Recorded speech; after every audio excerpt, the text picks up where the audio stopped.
Hey everybody, Jacob here from Two Vets Outdoors. Finally got to Missouri.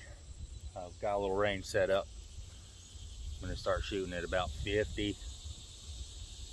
See how my groups are. Kind of go from there. Still getting ready for my elk hunt that's in September.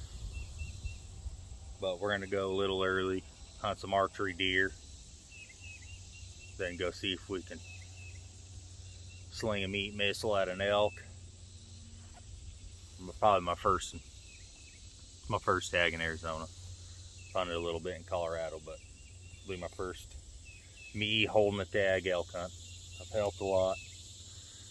Got some pretty good bulls on the ground in Arizona, but this will be my first one for me. Just a little update on it. Been working with this Nock To It release quite a bit. I'm a fan. I like it a lot. Wasn't sure if I was gonna like it, but I've been kinda, on my other thumb release I'd pull back, have my hand like this. I'm doing it like this without the wrist twist. I don't know if it really makes a big difference with that D loop being twisted, but I'm trying not to. I think my shots are starting to come together real primo. The other thing is, when we were attacking, I only put like 25, 30 arrows through this sucker. With this new setup, now I've got several. So if you watch the tack videos, you'll see that we're playing a little army archery. A lot to the left, a lot to the right, very little down the middle. But I think I got her tuned in. And as always, Maxima Reds. We'll start shooting. I got camera set up down there where you can see how she's coming together. Been doing this, a lot of physical fitness work. You know, you always think you're ready for an elk hunt until you get one of them big bulls on the ground, and then that's where the real work starts. That's what you gotta be prepared for. Not the hunt, it's the pack out. But I'm sure if you've been elk hunting and been successful, you know what I'm talking about.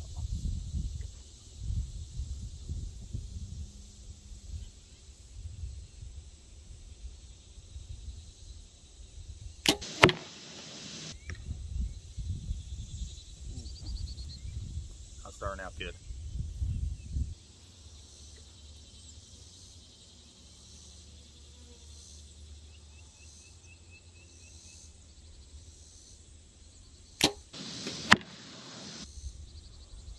Yeah.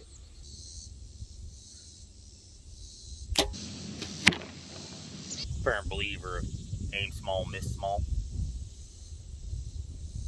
So I think I'm gonna tape off and paint, you know, the white, or maybe, you know, something sweet like blaze orange or something cool, but some heavy contrast, and shoot at that instead of an entire kill spot. Just aim it like, you know, maybe like a 2-inch by 2-inch square, something that you can point out real good.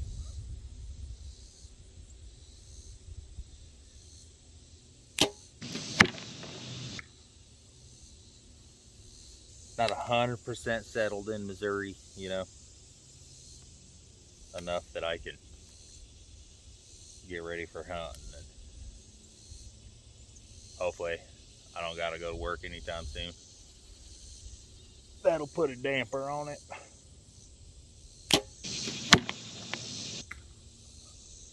All right, that's 5 in. Do a little pulling. See what we're working with. So as you guys saw, I had one flinger down there, but if you can see that little pin mark right there.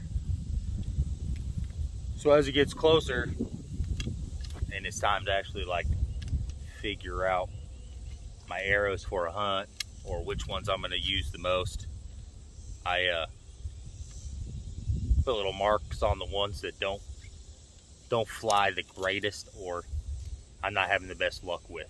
So, you know, I'm going to shoot a couple more times, and if this one that's got the little mark on it still has a little flinger, like everything's got its own, like this one's got 2 white fletches, so I know which one's that one is. This one's got the wrap, which I've noticed doesn't make a difference on how it flies compared to the ones without the wrap. And then this one, primo. And then this other one that's normal, the bushing's got a lot of the red knocked off, so that's how I'm gonna know which ones are which. And I did do one more little change.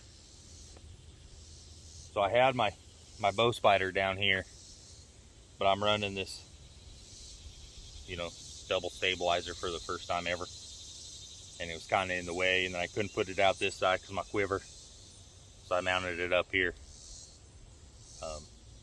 Won't be in the way of my stabilizer, won't be in the way of my quivers. Still hanging on my belt or my pack.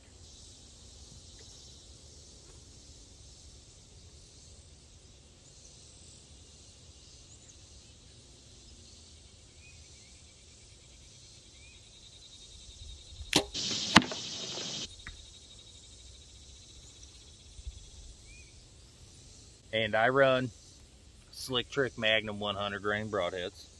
My partner Chris runs everything 125s. He wants it to hit hard. Thinks a little heavier arrow, heavier tip hits harder. Which I agree 100%. I just more of a speed kills kind of guy, I guess. I'd rather have it. Well, I've tested out a lot of broadheads, and to me, the Slick Tricks, they're 4-blade fixed. I have no issue with the flight. I've shot them 100 times or more at targets, and they seem to fly as close to a broadhead as I found. And so I run them, and it doesn't slow my bow down a whole lot, so that's why I run those.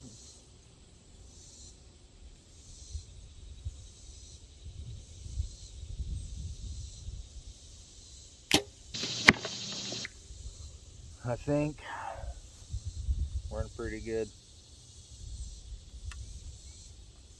spot. I know Chris has been working hard on getting ready for this elk hunt, and we're also bringing fan favorite Nome Assassin Russ. He's coming. You know, it'll be us 3 trying to chase down a big old bull.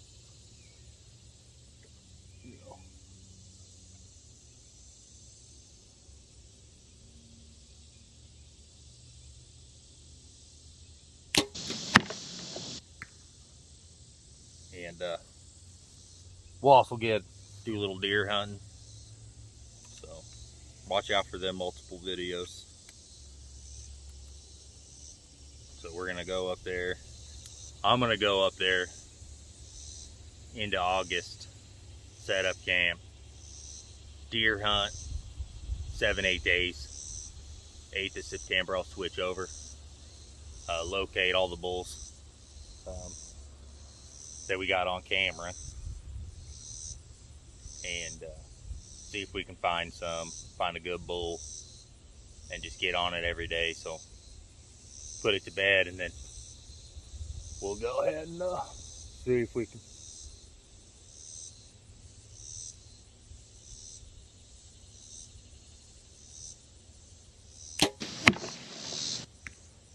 we can fill the family freezers up with some pretty much as organic as it comes meat. So that's why I'm in it.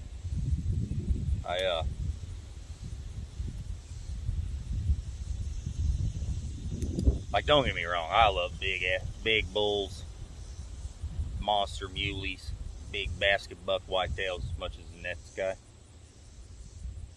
But every hunt I go into, I tell myself, my family can't eat antlers. So, and I've always told my son, he's 14, so he's got a few hunts under his belt now, but I remember when he first started getting into hunting, and I told him, never pass up on the first day what you'll shoot on the last. But I do try to take mature animals, but you know, a meat crisis is a meat crisis, so we're not in a meat crisis, so I have a chance to go after a couple big deer I got on camera and a pretty good sized bull. We dropped a little teaser on Instagram yesterday what he looked like a few months ago, so I think he's gonna be a good bull. Russ is still up there checking cameras.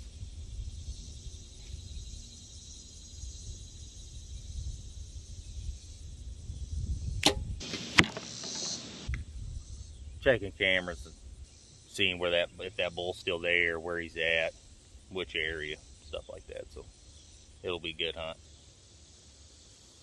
Not a bad group there. I shot probably 2-3 rounds before I started recording, just to make sure nothing got finagled and shipping or moving, you know. I should have known nothing's gonna happen. I got that SKB I-Series bow case, and I'm pretty sure I can park my pickup on it.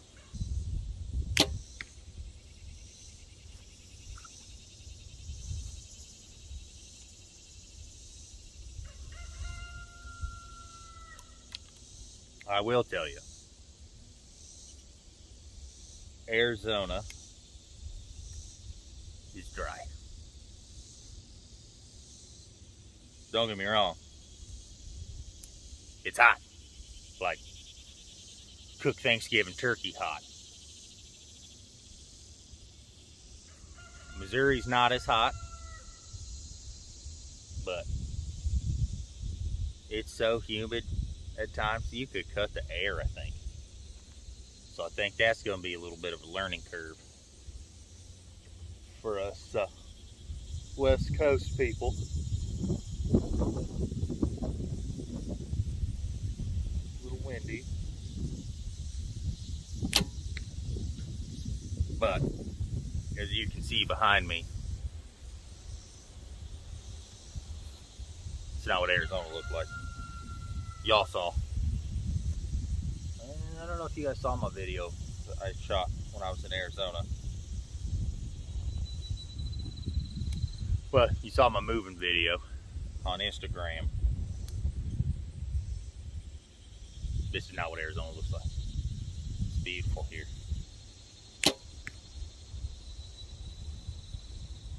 And on the property, on the farm here, there's deer every day, turkey almost every day.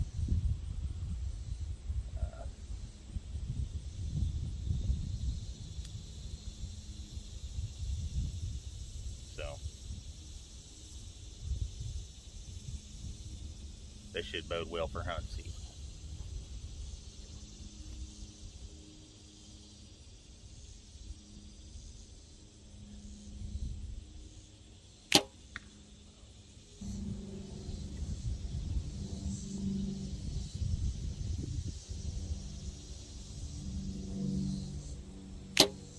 All right, make that walk, do some pulling. All right, so not bad.